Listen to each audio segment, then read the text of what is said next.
我们又跟海哥换了个地方，来到名都的小布。我们换了个没有这么热的地方了。不过来到这里还是爬山。哎，我要回去干装修，我不想爬山了。爬了一座又一座的山。对呀，这里有爬不完的山。其实我也是第一次见这种瀑布。你有看过这么高的瀑布吗？我没有。第一次又给你了。又给我了。确实是，没想到就在那山沟沟里面哈，有这么漂亮一个瀑布。在电视上我见过很多瀑布，但我现实中第一次见瀑布。原来我们大自然还有这么多好看的地方。所以说要经常出来走走。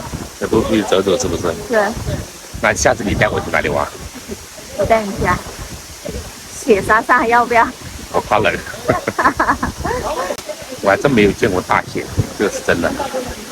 只是小的时候印象中还有下过那么几次雪，可能是我们赣州人很多人都知道，真的我们这边不怎么下雪的，所以我印象中下过那么一两次，但是都不是很大，可能就是那种脚印里面会有点白白的雪，其他地方都是还是看得到地的。所以我没有见过那种鹅毛大雪啊，它在地上啊，那种厚厚的一层那种，我真没见过。明年带你去看等明年6月的雪。今年6月的雪是看不到了，所以只有等明年了，对不对？期待一下好吗？好的。海哥带着我们一群人过来这边玩，你看，一大伙，很热闹，然后也玩的也很开心。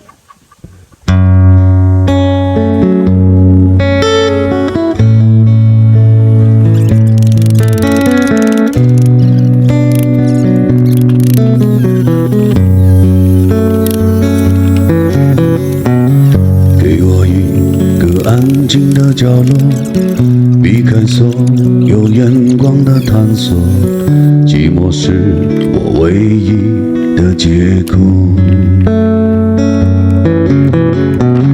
经过多年刻意的漂泊，面对无数陌生的面孔，像个归宿找不到理由。山泉水，我尝一下甜不甜？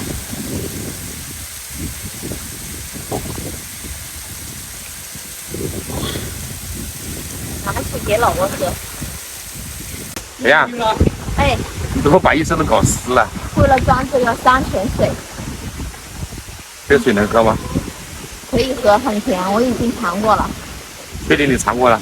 是，你放心吧。那我喝一个啊。好喝吗？感觉多了一股味道，不仅仅是甘甜。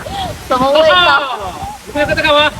你看这个偷拍的，你看这个偷拍的，就经常这个偷拍的已经是在我们面前了。这个偷拍的。我跟你讲，昨天在山顶上又被我是吧拍到了。昨天我们在山上也是这个小老弟偷拍的啊，感觉这个小老弟又来了。你看我带来了一个老人，拄着拐杖。